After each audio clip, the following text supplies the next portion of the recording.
let's head to talk about the personality of the Burkina Faso leader Ibrahim Traore, who has done excellently well in his tenure. I mean, this is one leader who has been classified as being youth by all definition of who a youth is, and despite taking over power through a military coup, so far the people of Burkina Faso are consistently calling on him to sustain the tempo.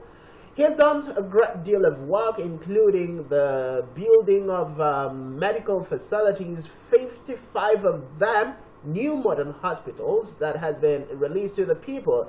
And of course, he has a clear mandate, which is to bring development to the people of Burkina Faso. Of course, you're also looking at the new breaking news that came out of Burkina Faso yesterday rather, where Burkina Faso is set to establish its first defense industry under Captain Ibrahim Traore's leadership.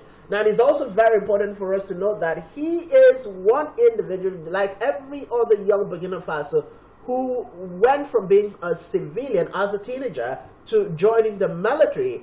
And throughout the history of his being in the army, he happens to have been the spokesperson for his battalion and for his colleagues.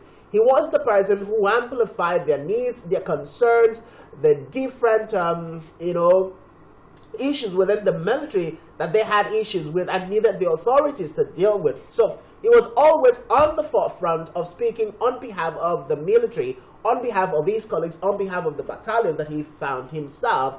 And that, of course, that also helped in putting him in the front line and conversations that will reshape the narrative as far as the security architecture of the country is concerned. Now in charge, he has been making moves across the business sector, the agricultural sector, the defense being the biggest. Of course, we've seen the move by Ibrahim Traore to make sure affordable, accessible health care facilities are made available to the people of Burkina Faso.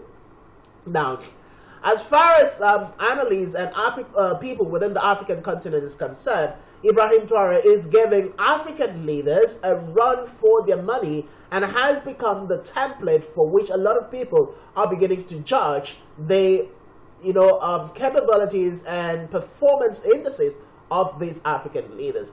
Joining me live on Rise and Shine is Citizen MKO, that is Matthew O'Connor, who is the president of Open Forum Foundation, an NGO that seeks to continue amplifying and advocating for the right governance, not just within the Kwame State, but Nigeria, of course, the continent of Africa. And of course, in this conversation, we'll also look into the Pan-African movement and initiative and the conversation that was championed by President Bola Ahmed Tinubu before the introduction of the Youth Confab for Africans to proffer solutions to African problems. Good morning, Citizen MKO. Welcome to Rise and Shine. Thank you very much. Good morning, my brother. It's good to be here. Good to have you join us. How is the city of here this morning? Great weather. Very, very welcoming, very comfortable. Good to know. Okay, now let's jump into the conversation. Ibrahim Traore came on board through a military coup, and so far he has done what many have described as leading and championing the cause for the next Africa, or the next phase of what the African continent should be known for in his country. What is your first reaction to all the stories and conversation coming out from Burkina Faso as far as Ibrahim Traore is concerned? Thank you very much. Very topical in a time like this when we have so much trouble in Nigeria, but we still find time to talk about Africa, and not just talking about Africa, spotlighting on Ibrahim Traore of Burkina Faso and what he is doing. So far, you cannot appraise what Traore has done and in relationship to what you're looking at, Pan-Africanism and his leadership qualities without looking at the history and the people, forebears, who were very pro-Africans. And in that lineup, I think the first person you want to look at would be His Majesty Haile Selassie, the Emperor of Ethiopia, who was the pioneer chairman of the African Organization of African Unity, which was formed majorly. It was formed majorly to be able to give Africa the break from colonial domination, exploitation, and permit me to use the term rape on our resources. And they were able to come up with the OAU far back, I think, in 1963. It became AU in 2002. And we cannot also talk about Pan-Africanism without people like Nelson Mandela, Oliver Tambo, Steve Biko, Bishop Desmond Tutu, and in Nigeria, I must say this, a man that has not been celebrated enough as a Pan-Africanist. His name is Olusegun Obasanjo. He was the head of state when Nigeria led the force to liberate South Africa from the very obnoxious apartheid policies where whites took over everything, turned South Africa into their country, created segregation that I was a growing person then, and I used to imagine what was going on and why some persons would see themselves as presidents of a victim that was actually the country holding South Africa to ransom. But Obasanjo did wonders by the grace of God, and with so much resources from Nigeria, and that country became freed. And a man that was put in prison for fighting for freedom, Nelson Mandela, came out of prison after 27 years and became a president, and that too, a one-term president, something that is rare. We cannot also fail to mention Kwame Nkrumah, who was the first president of Ghana, who were the main people that advocated for African unity and being anti-colonialist. And there are also political parties. One to be noted is the African National Congress. I think it was founded in 2012, and it played a very great role to liberate South Africa. So now back to Ibrahim Traoré as one of the best things that is happening to Africa. Ibrahim Traoré emerged as the military president in Burkina Faso. And when you know Burkina Faso, one of the French colonies and countries that face terrible exploitations, wherever you found the French, you have to see economic exploitation, forced labor that it took place in Burkina Faso and other places, exploitation of the natural resources, which the people do not have access, they do not have control. They impose their economic systems. The French France was the means of exchange, and when you dig deeper, you see that the monies of the country were kept in the French central bank, and when you go to take your money, they give you as a loan, which you pay interest, and you are so limited on what you can get. And then there's also what was the cultural erasure, where the language was imposed, their tradition was imposed, educational system was imposed, even a social hierarchy. A Burkinabe cannot, for whatever reason, be rated same with the French in Burkina Faso. So the political oppression and repression and everything that went on there has been addressed by the man that is called Ibrahim Traoré. And how has he been able to do that? Within the short period that he took over, he has economically, I understand that the GDP has grown from, I think, $18.8 billion to about $22.1 billion. In terms of industrialization, he has built plants things that never happened. Tomato plants, gold mines, which is enhancing local capacity to process these things. Agriculture. We used to see pictures on social media. You can Google that this man, instead of buying exotic vehicles to show off and private jets, is buying tractors in their hundreds, land tillers in their hundreds, motor pumps in their hundreds, motorcycles to support farmers in their hundreds. And there's increased production of agricultural products. Infrastructure-wise, building roads, expanding old ones. I mean, amazing. Anti-colonialism. The man has taken it to a level that those who condemn what you may call military rule will be ashamed of themselves, that you can have a democracy where it's not even democracy, it's civil rule, where somebody may emerge, not through popular vote, but becomes worse, one of the worst things that can happen to humanity. But here is a military head of state, which is normally called junta, head of a junta, who has the ability to expel French troops. He has banned French media. He has also rejected loans from IMF and World Bank, who, among these other African countries, even Nigeria, is able to even attempt that. And this should be of note. The cultural reawakening. Ibrahim Traore promotes what we call cultural pride. They have banned the wearing of British legal wigs in their courts. And he introduced traditional Burkinabe attires.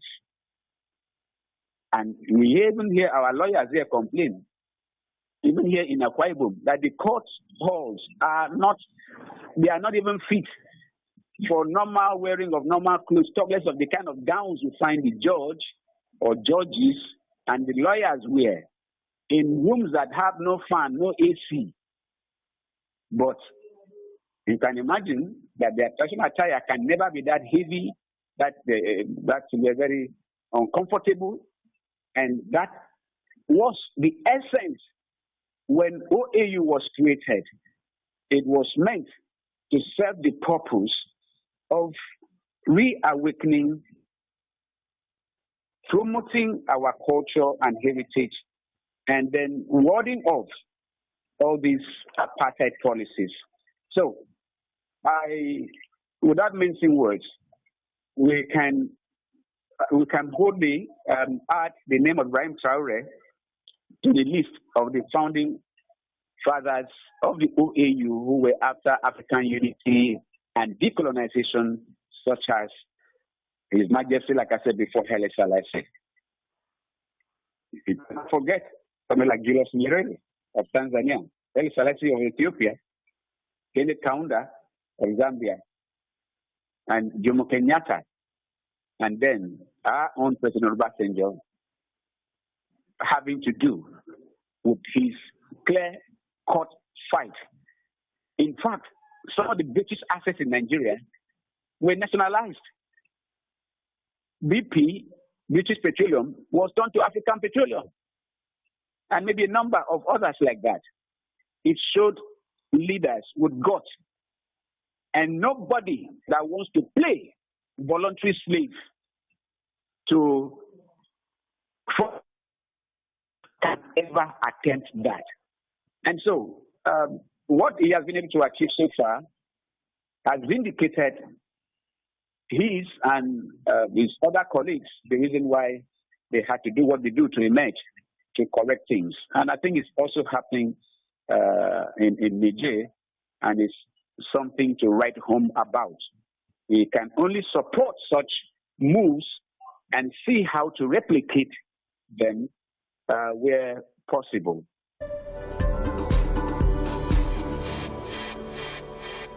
We're talking about Pan-Africanism and how the leadership of Ibrahim Traore of Burkina Faso is changing the narrative. You're looking at the fact that, for instance, Thomas Sankara, who came into power, born December 21, 1949, came into power in Burkina Faso via a military coup. Of course, way back in 1987, was one of the leading Pan-Africanists who believed in Africans proffering solutions to African problems. Now, Citizen MKO, let's come down to the issues. Within the sub-region, we are looking at the issue of insecurity, the Chad Basin and the corridors around. Remember, one of the issues that ECOWAS is very worried about is security. And of course, you're looking at terrorism, militants group, non-state actors who have consistently perpetrated a lot of havoc on the livelihood of citizens around this corridor. For Nigeria, we have Boko Haram, we have ISWAP, and now you have the Lakawaras, and of course, among others. Now, the leadership of the military administration under Ibrahim Traore in Burkina Faso recently just launched, or 2 days ago launched, what they call the Defense Ministry. And part of the template that has been put in place is to ensure that protection, security of the territorial boundaries of Burkina Faso is solid and watertight to prevent, non-state actors from coming in. And looking at the political, or rather the career path of Ibrahim Traore, he has had several trainings in counter-terrorism and has been part of different confrontation when it comes to fighting insurgency. What are your expectations with this move from Burkina Faso, especially looking at how this will affect other African countries within the ECOWAS region? Well, Burkina Faso used to be part of ECOWAS, but because with the overthrow of the administration that was in Niger, the emergence of our President Bola Ahmed Tinubu, who immediately after election, even before the case in court was adjudicated upon to confirm his mandate, ECOWAS made him their president, which to me was not proper. The timing was not right. And unfortunately, under his leadership, Nigeria made very terrible mistake to want to go to war and try to intimidate Niger, and directly it also meant intimidation of these other ECOWAS countries, African countries indeed, particularly the ECOWAS that had military heads. That bounced back very terribly. It was one error that posterity will report against our president. Thank God for the National Assembly that refused to grant approval from Nigeria to lead the ECOWAS joint force to attack Niger and maybe any other ECOWAS country that was under military rule. And so Burkina Faso, having had a military head of state, now joined forces with Niger and Mali, and they have their own bloc now. So ECOWAS should even be thinking of a name change, because it's no longer ECOWAS. It has been watered down because of a diplomatic blunder, which, despite efforts to say, we give you time, go and think, the people who have made up their mind they cannot come back, and they are making progress. Nobody can deny that. Anybody that denies that these countries are making progress because they are actually free from colonialism, which existed after they were given a fake independence. And so anybody that wants to support countries that still subjugate their former colonies to their whims and caprices, that person is an enemy of humanity, clearly put. Now, in terms of insecurity and insurgency, Burkina Faso has its fair share of it, but you look at the situation of Nigeria, where one of the political exposed persons said in an interview, you can Google it, they said, leading to the 2015 general elections in Nigeria, presidential election in Nigeria, they hired insurgents from African countries to bring to Nigeria to make sure that their party was able to secure the villa. And so Nigeria has been at the receiving end of the very terrible trade, terrible business that is called insecurity, the imported insurgents. It is there to be fact-checked.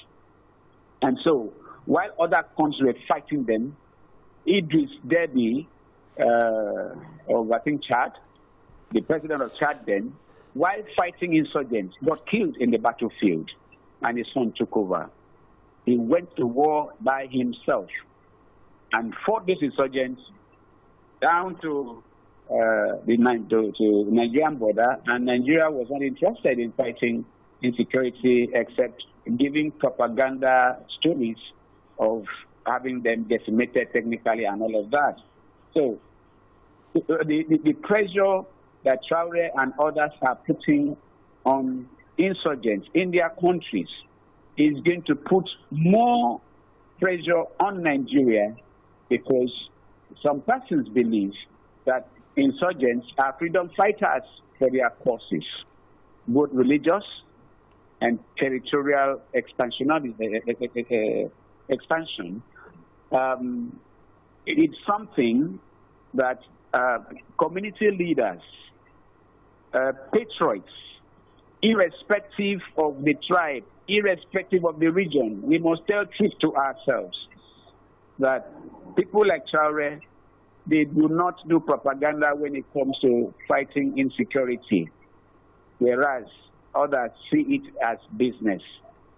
We need to speak to ourselves the home truth, and we also need to admit when our leaders fail in what they are supposed to do, which in this case was to see the window of opportunity to say that what France had been doing to their former colonies was impacting negatively. The level of poverty in those countries are second to none. And unfortunately, as we speak, this is the time that Nigeria is now even embracing France. Our president some months ago went to France. He goes to France most regularly than any other country, but I think on the last trip he went was a state visit where he said, now is the time for French to embrace Nigeria and then go into some understandings, sign accords on solid minerals and whatever other aspects. And some persons have said that that is likely to include having a French base in Nigeria, which is something that, if it's true, we must be able to say no. From experiences we've had having to do with neighboring countries or their former colonies, anything that has to do with that, including solid minerals, exploiting solid minerals, may never be to our favor, because they have the attitude from what we saw, I think, in Niger, that their greatest mineral resource, the French were taking it almost for free. But with the emergence of the current head of government there, that has changed. They have a better offer from new buyers, I think, which includes Russia and all of that. Poverty trails where you find colonialism and the worst breed of it. And then you find insecurity because the people are not allowed to even be in control of security. It is part of the agenda of exploitation. And nothing, absolutely nothing, should cause those very countries that have limited themselves to want to go back, and nothing, not even personal friendship of anybody with the French authorities or business interests with France, should bring Nigeria to a point where later we'll say, oh, how did this start? When did this start? Or how did we get here that we normally ask? And I want to add, like I normally say, anytime you hear somebody ask such a question, tell the person we got here with our eyes wide open. That is why Spectrum TV is doing a wonderful job to bring this sort of conversation to the table now. And I'm sure that it will add value to the thinking of our policymakers, particularly having to do with our foreign policies and the need to enhance the pan-African nature which made Africa to be free. Otherwise, so we are not still free. They have these other methods of using the monetary bodies and even some individuals, global individuals that have become so powerful that anytime a president is to emerge, they know who is to emerge, and they are the first to come around to welcome or to congratulate the new president and to bring their obnoxious policies, some of which includes GMOs, genetically modified seeds, which will impoverish us eventually, because if you cannot replant seedlings from the previous stock, it means you have to be buying from a particular company or a particular individual. God forbid that cassava stems will be GMO modified, which will mean that now that we are in the planting season, you cannot plant until you bring cassava from India, US or Britain or France or wherever. God forbid it. And that is part of the freedom and Pan-Africanism that we must consolidate. Coming from serious concerns that you've raised, Citizen MKO. But let's look at the projections of Burkina Faso before now. You're looking at a country that is faced with multiple dimensions of poverty. You're looking at low cost of, you're looking at serious level of poverty. You're looking at a significant number of the people of Burkina Faso being without residential apartment. You're also looking at the fact that Human Development Index as of 2022 was very low. And of course, it positioned the country at 185 out of 193 countries and territories. Now, aside from the indices, the poverty indices, and of course, the low rate, or should we call it the slow pace of the economy of Burkina Faso, we're also looking at the fact that different military coups have happened, and all of these military coups resulted or came as a result of the lack of the leaders who were in power to address the concerns from health to, agriculture, to food sufficiency, to insecurity, to human capital development. Ibrahim Traoré came on board, and it started with the sacking of French government from Burkina Faso, from sacking of the French administration to asking the French to leave Burkina Faso, to making a lot of frantic efforts in terms of investment in the business sector. Just recently, we talked about the tomato paste industry that Ibrahim Traoré launched, and of course, other agricultural moves that he said his country is committed to ensure food sufficiency, and of course, reduce to the barest minimum importation of food items into Burkina Faso.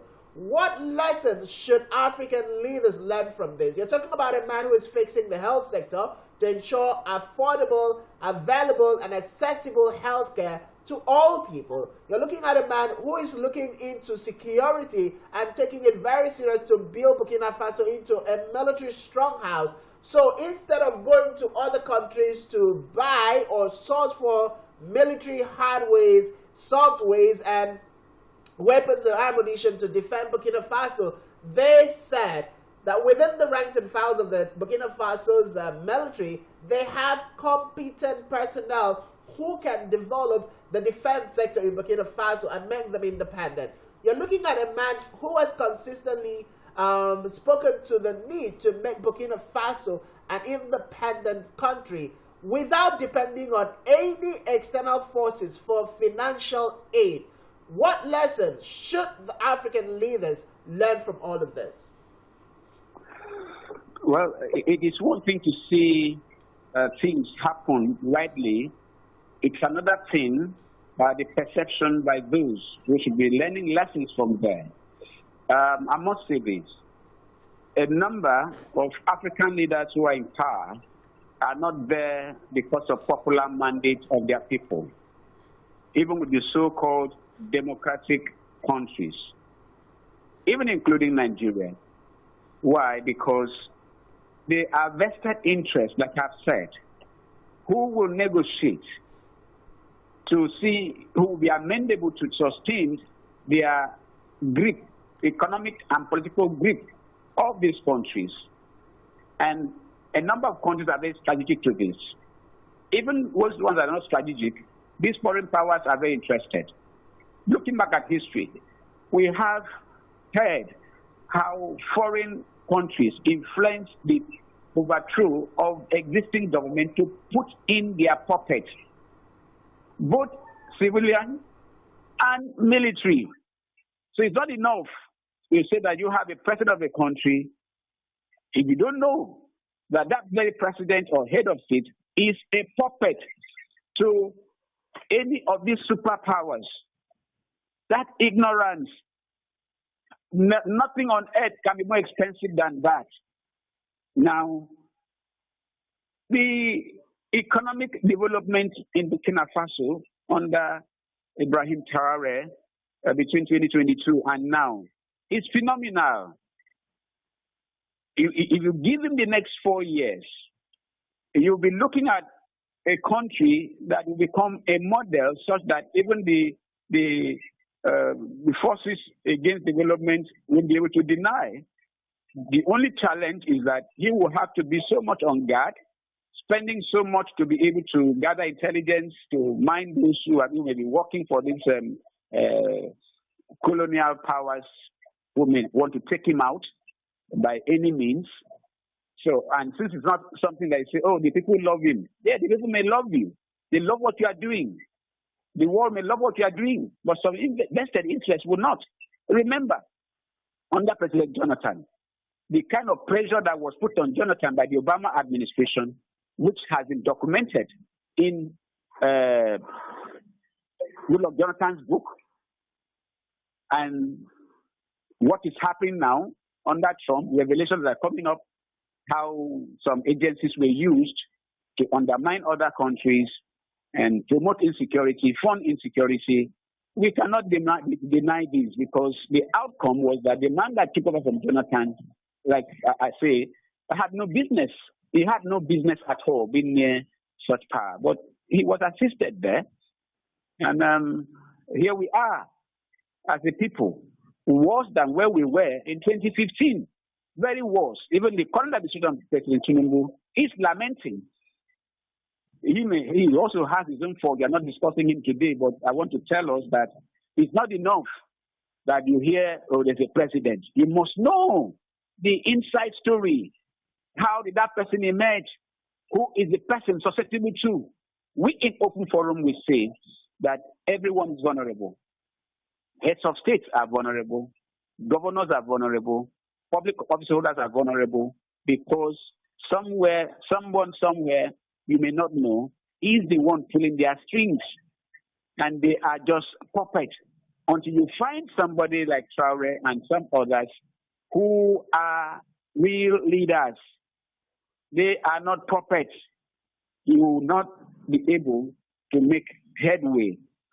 The progress being made so far in the agricultural sector, particularly in decolonizing that country, is a lesson we should imbibe. And the fact that ECOWAS leadership failed, and they failed monumentally, has gone to show that both AU and ECOWAS are not living to the bidding of their founding fathers. We can't blame the founding fathers. ECOWAS was, I think, founded in Nigeria by under the Gowon administration. El Salesi of Ethiopia were the main people that pioneered the founding of OAU, and he became the pioneer chairman. Thank God for all of that. There are lessons to be learned. That's why history is very important. And that is why we must not silence voices of reasoning. We must not in any way, wherever, in any society, you find somebody that is speaking out and others will say, why should you speak? Don't you know that you have to keep quiet? Don't you know that you cannot insult leadership? Just know that you are being ruled by call it even a criminal gang who have something to hide. Liberty is one of the greatest legacies and one of the greatest indicators of a free society. It is the leaders that should be afraid of the people and not the people to be afraid of leaders, and they should not speak up even when they are dying. We are against that. That's why we call ourselves in Open Forum that we are the voice for the voiceless, and we are justice accelerators to the oppressed. Above all, we remain the ideas bank for good leadership, development, and state and nation building.